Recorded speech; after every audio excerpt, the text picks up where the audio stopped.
Welcome back to my channel. இன்றைக்கி இந்த வீடியோவில் ஹர்னஸ்ட் ஹெமிங்வே எழுதின கேட் இன் த ரெயின் அப்படிங்கிற ஷார்ட் ஸ்டோரி பற்றி தான் பார்க்க போகிறோம். ஃபர்ஸ்ட் நம்ம ஆத்தரை பற்றின ஒரு ஷார்ட்டான இன்ட்ரொடக்ஷனாக பார்த்துடலாம். Ernest Hemingway, American novelist and short story writer. 21 July 1899 இவர் பிறக்கிறாரு.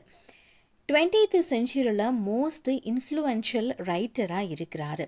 இவருடைய டெபியூட் நாவல் அப்படின்னு பார்த்தா த சன் ஆல்சோ ரைசஸ் அப்படிங்கிற இந்த நாவலை தான் சொல்லலாம். இவருடைய லைஃப் டைமில் 7 novels, 6 short story collection, 2 non-fictional ஒர்க்ஸும் எழுதியிருக்காரு.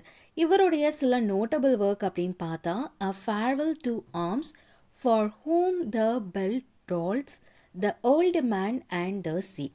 நெக்ஸ்ட் இவர் அவார்ட்ஸும் வாங்கியிருக்காரு. 1953 ஃபிக்ஷனுக்காக புலிட்சர் ப்ரைஸ் வாங்கியிருக்காரு. 1954 லிட்ரேச்சருக்காக நோபல் ப்ரைஸும் வாங்கியிருக்காரு.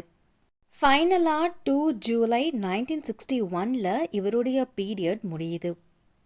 நெக்ஸ்ட்டு இந்த ஒர்க்கில் இருக்கக்கூடிய முக்கியமான பாயிண்ட்ஸ்லாம் என்னென்ன அப்படிங்கிறத பார்த்துடலாம். Ernest Hemingway in Cat in the Rain அப்படிங்கிற இந்த ஒர்க்கை 1923 1925 இந்த பீரியட் டைமில் தான் எழுதியிருக்காரு. எப்போ பப்ளிஷ் பண்ணியிருக்காருன்னா 1925 பப்ளிஷ் பண்ணியிருக்காரு. இவர் எழுதும் போது அந்த லிட்ரரி பீரியட் அந்த காலகட்டம் என்ன அப்படின்னு பார்த்தோம்னா மாடர்ன் பீரியட் டைமில் தான் எழுதியிருக்காரு. இந்த ஸ்டோரியோட ஃபுல் செட்டிங்கும் இட்டாலி. நெக்ஸ்ட் இந்த ஷார்ட் ஸ்டோரியில் இருக்கக்கூடிய கேரக்டர்ஸ்லாம் யார் யார் அப்படிங்கிறத பார்த்துடலாம். மேஜராக 4 கேரக்டர்ஸ் மெயின் கேரக்டர்ஸாக இருக்காங்க. ஃபர்ஸ்ட் ஒன் யார் அப்படின்னா த அமெரிக்கன் வைஃப்.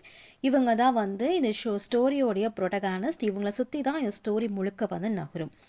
நெக்ஸ்ட் யாருன்னா ஜார்ஜ். இவங்க யாருன்னா அமெரிக்கன் ஒய்ஃபோடைய அவங்க husband. Next the hotel keeper. இவங்க ஒரு இட்டாலியன் மேன். அதுக்கப்புறம் த மெய்டு இருக்காங்க. இவங்க இட்டாலியன் சேர்ந்த ஒரு லேடி தான். அந்த ஹோட்டலில் தான் வேலை செஞ்சுட்டு இருக்காங்க. ஸோ இந்த ஸ்டோரியோடைய ஃபுல் ப்ளே சீன்ஸ் எல்லாமே எங்கே நடக்குதுன்னா இட்டாலியில் தான் நடக்குது. ஸ்டோரி எங்கே ஸ்டார்ட் ஆகுதுன்னா இட்டாலியில் இருக்கக்கூடிய ஒரு ஹோட்டலில் தான் இந்த ஸ்டோரி ஸ்டார்ட் ஆகுது. ஒரு 2 அமெரிக்கன்ஸ் இருக்காங்க. ஒன்று அமெரிக்கன் வைஃப், அப்புறம் இவங்களுடைய ஹஸ்பண்ட் பேர் ஜார்ஜ். இவங்க 2 கேரக்டர்ஸோடு தான் இந்த ஸ்டோரியை ஸ்டார்ட் பண்ணுறாங்க. அந்த ஹோட்டலில் ஒரு ரூம் எடுத்துருக்குறாங்க. அந்த ரூம் பார்க்குறதுக்கு ரொம்ப நல்லா இருக்குது அப்படின்னு சொல்கிறாங்க. அந்த ரூம்லேருந்து பார்க்குறதுக்கு ஒரு அழகான சீனரிஸ்லாம் தெரியுது. அப்புறம் ஒரு பீச் தெரியுது. அங்கே ஒரு பப்ளிக் கார்டன் இருக்குது. அதுக்கப்புறம் அங்கே போரில் இருக்கக்கூடிய அந்த நினைவு சின்னங்கள்லாம் அங்கே தெரியுது. ஆனால் அன்னைக்கோட வெதர் எப்படி இருக்குது அப்படின்னா ரொம்பவும் மோசமாக இருந்தது அப்படின்னு இந்த இடத்துல சொல்கிறாங்க. அங்கேருந்து பார்க்கும்போது தோட்டத்தில் இருந்த மரங்கள்லேருந்து அங்கே மழை துணிகள்லாம் கொஞ்சம் கொஞ்சமாக விழுகுது. அங்கே இருக்கக்கூடிய நிலப்பரப்பு எல்லாமே வெறிச்சோடி இருக்குது. அங்கே ஒன்றுமே இல்லை. ஹோட்டலில் நின்றுட்டு இருக்கும் போது விண்டோ வழியாக அமெரிக்கன் ஒய்ஃப் சீனரிஸ் எல்லாத்தையுமே பார்க்குறாங்க. அப்போ அவங்க பார்க்கும்போது அவங்க கண்ணுக்கு ஒரு விஷயம் காணப்படுது. என்னென்னா அங்கே ஒரு அழகான ஒரு கேட் இருக்குது. அந்த கேட் ஃபுல்லாமே நனைஞ்சிருச்சு. நனைஞ்சு அந்த கெஃபேயோட அந்த டேபிள் கீழே அது அடைக்கலம் புகுந்து நிற்கிது. இதை பார்த்தோன்னே அவங்களுக்கு மனசே கேட்கல. இவங்க அவங்க ஹஸ்பண்ட் கிட்ட சொல்கிறாங்க. என்ன அப்படின்னா அவங்க ஹஸ்பண்ட் நியூஸ் பேப்பரை படிச்சுட்டு இருக்காங்க. அப்போ சொல்கிறாங்க, நான் கீழே போய் அந்த குட்டி பார்க்குறதுக்கு ரொம்ப பாவமாக இருக்குது. அந்த குட்டியை நான் மலையிலிருந்து நான் காப்பாற்றி நான் வேறு எங்கேயாவது விட்டுட்டோ இல்லை தூக்கிட்டோ நான் வரேன் அப்படின்னு தன்னுடைய ஹஸ்பண்ட் கிட்ட அவங்க சொல்கிறாங்க. அதுக்கு அவங்க ஹஸ்பண்ட் என்ன சொல்கிறாங்கன்னா, நீ போகாத, நான் உனக்கு பதிலாக போகிறேன் அப்படின்னு சொல்கிறாங்க. ஆனால் அவங்க அதை என்ன சொல்கிறாங்கன்னா, இல்லை வேண்டாம், நானே கீழே போகிறேன் அப்படின்னு சொல்கிறாங்க. அப்படி அவங்க ஹஸ்பண்ட் கிட்ட சொல்லிட்டு கீழே வராங்க.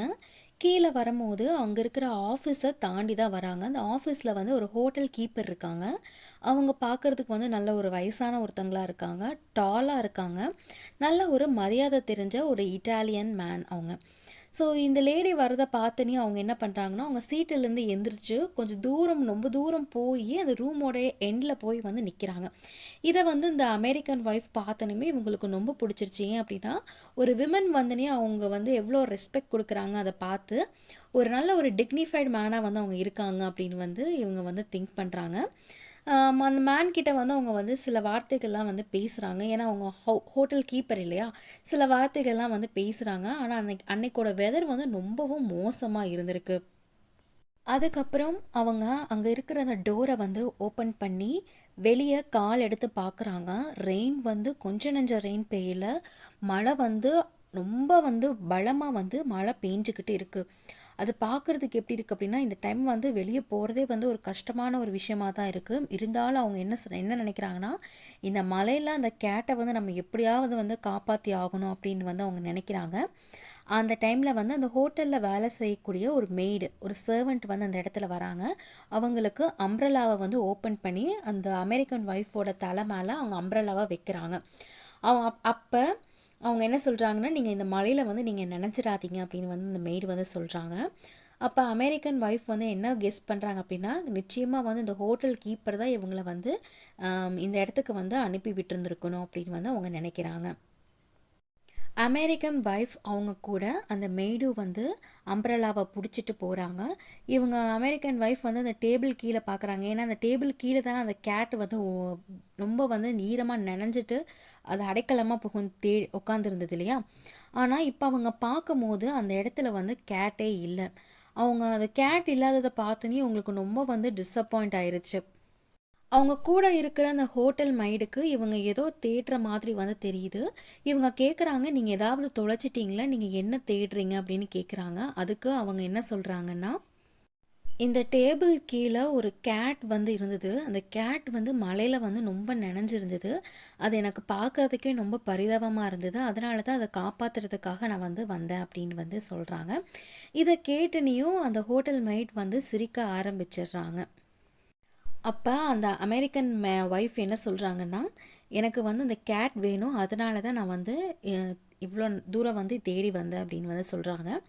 அதுக்கப்புறம் அந்த இடத்துல வந்து அந்த கேட் இல்லை, 2 பேருமே வந்து மறுபடியும் திரும்ப உள்ளே போயிடுறாங்க. அமெரிக்கன் ஒய்ஃப் வந்து அவங்க ரூமை பாஸ் பண்ணி போகும்போது அந்த ஆஃபீஸை வந்து பாஸ் பண்ணி தான் அந்த ஹோட்டல் ரூம்குள்ளே வந்து அவங்க போகணும். அவங்க ஹோட்டல் ரூம்குள்ளே வந்துடுறாங்க. அப்போ அவங்க ஹஸ்பண்ட் கேட்குறாங்க, நீ வந்து கேட்டை வந்து தேடி போனியே கண்டுபிடிச்சியா அப்படின்னு கேட்குறாங்க. இல்லை, என்னால் வந்து கண்டுபிடிக்க முடியல, அந்த கேட் எங்கே போச்சுன்னே வந்து எனக்கு தெரியல அப்படின்னு சொல்கிறாங்க. எனக்கு வந்து அந்த கேட் வேணும் அப்படின்னு தன்னுடைய ஹஸ்பண்ட் கிட்ட வந்து அவங்க சொல்கிறாங்க. எனக்கு ஏன்னு தெரியல, அந்த கேட் வந்து பார்க்குறதுக்கும் ரொம்பவும் பரிதாபமாக இருந்தது.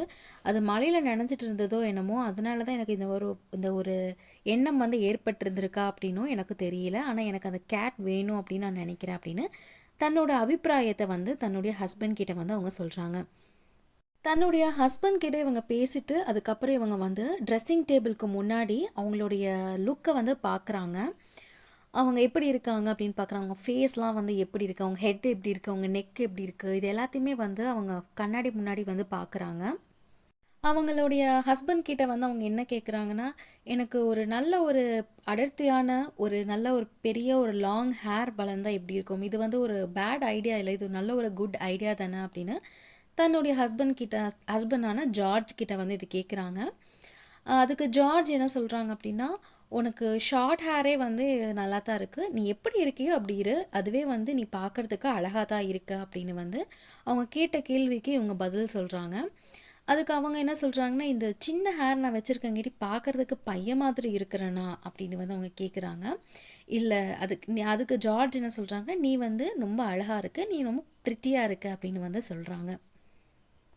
அதுக்கப்புறம் அந்த ரூமில் இருக்கக்கூடிய அந்த ஜன்னல் பக்கத்தில் போய் வெளியே இருக்கிற விஷயத்தை எல்லாத்தையுமே அவங்க நோட்டீஸ் பண்ணுறாங்க.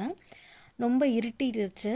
அப்போ வந்து அவங்க என்ன சொல்கிறாங்கன்னா, அவங்க மனசுக்குள்ளே இருக்கிற அந்த ஆசை எல்லாத்தையுமே இந்த இடத்துல வந்து வெளிப்படையாக சொல்கிறாங்க. என்னென்னா, எனக்கு வந்து ஒரு பெரிய ஒரு ஹேர் இருக்கணும்னு வந்து ஆசை, என் பின்னாடி வந்து ஒரு நல்ல ஒரு பர்சன் வந்து இருக்கணும்னு வந்து ஆசை, நான் கால் மேலே உட்காந்து எனக்கு தேவையான விஷயங்கள், என்னோடய அபிப்பிராயங்கள் எல்லாம் வந்து சொல்லி ஒருத்தரை வந்து கேட்கணுன்னு ஒன்று ஆசை, அந்த டேபிள் மேலே உட்காந்து சில்வர் ஸ்பூன் வச்சு சாப்பிட்ணுன்னு ஆசை, அந்த டேபிளில் வந்து கேண்டில்ஸ்லாம் வச்சு இருக்கணும், எனக்கு வந்து ஸ்ப்ரிங்கிங்லாம் வந்து இந்த சீசன்லாம் ரொம்ப பிடிக்கும், அந்த ஸ்ப்ரிங் சீசன் வந்து எனக்கு இருக்கணும், நான் வந்து அதை என்ஜாய் பண்ணணும், எனக்கு புது துணிலாம் இருக்கணும் அப்படின்னு தன்னுடைய ஆசைகள் எல்லாத்தையுமே இந்த இடத்துல அவங்க வெளிப்படையாக சொல்கிறாங்க.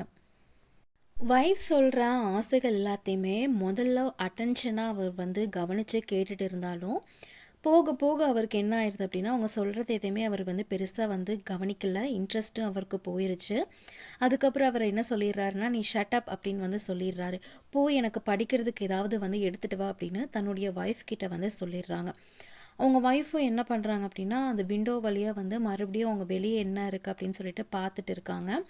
அந்த மழை நல்லா பேஞ்சிட்டு இருக்குது. அந்த நைட் டைம் வந்து பார்க்குறதுக்கு எப்படி இருக்குது அப்படின்னா ரொம்ப வந்து இருட்டாக வந்து இருக்குது.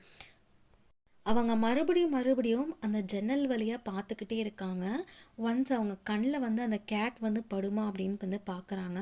அது மட்டும் இல்லாமல் அவங்களுக்கு வந்து ஒரு லாங் ஹேர் இருக்கணும், இதெல்லாம் நல்லா வந்து ஒரு ஃபன் பண்ணணும் அப்படின்னு வந்து அவங்களுக்கு நிறைய ஆசைகள்லாம் வந்து இருக்குது. ஒரு பக்கம் ஜார்ஜ் வந்து எதையாவது ஒன்று படிச்சுக்கிட்டே இருக்காரு. இவங்க என்ன சொல்கிறாங்களோ அதை வந்து அவர் வந்து கவனிக்கிறதே இல்லை, லிசன் பண்ணுறது கூட கிடையாது. அந்த டைமில் என்ன பண்ணுறாங்கன்னா, ஒரு ஹோட்டல் அவங்களோட ரூம் வந்து யாரோ வந்து கதவை தட்டுறாங்க. ஸோ ஜார்ஜ் வந்து உள்ளே வாங்க அப்படின்னு வந்து கூப்பிட்றாங்க. அப்போ வந்து ஹோட்டல் மெய்டு வராங்க. ஹோட்டல் மெய்ட் வந்து அந்த டோர் கிட்ட வந்து நிற்கிறாங்க. அப்போ பார்த்தா அவங்கக்கிட்ட வந்து ஒரு பெரிய ஒரு டாட்டாஸ் ஷெல் கேட், அவங்க அவங்களோட கேட்டோட அந்த ஷெல் வந்து அவங்க கையில் வந்து இருக்குது. ஹோட்டல் மைட் அவங்க அமெரிக்கன் ஒய்ஃப் கிட்ட பாடன் அப்படின்னு மன்னிப்பு கேட்குறாங்க. ஏன் அப்படின்னா அவங்க அந்த கேட்டை வந்து அவங்க தேடி போயிருந்தாங்க இல்லையா, அவங்களுக்கு இது ஒன்று தான் மிஞ்சிருக்கு அப்படின்னு வந்து சொல்லியிருக்காங்க. ஸோ இதோட இந்த ஸ்டோரி முடியுது. இந்த ஸ்டோரியில் நெக்ஸ்ட் வந்து தீம்ஸ்லாம் என்னென்ன அப்படிங்கிறத பார்த்துடலாம். First one, theme of loneliness and disappointment. Second one, theme of loneliness and isolation. Third one, theme of gender roles and femininity. Fourth one, theme of tourism and war. Next இந்த short ஸ்டோரியில் இருக்க symbols அப்படின்னு பார்த்தோம்னா 2 symbols வந்து use பண்ணியிருக்காங்க. First வந்து த gate, next வந்து த வார் monuments. So இதோட இந்த சம்மரி முடியுது. இந்த வீடியோவில் உங்களுக்கு வந்து நான் 2-3 கோட்ஸ் வந்து இன்க்ளூட் பண்ணியிருக்கேன். தேவைப்படுறவங்க அவங்களுடைய ஒர்க்கில் வந்து யூஸ் பண்ணிக்கலாம். That's it friends. Thank you for listening.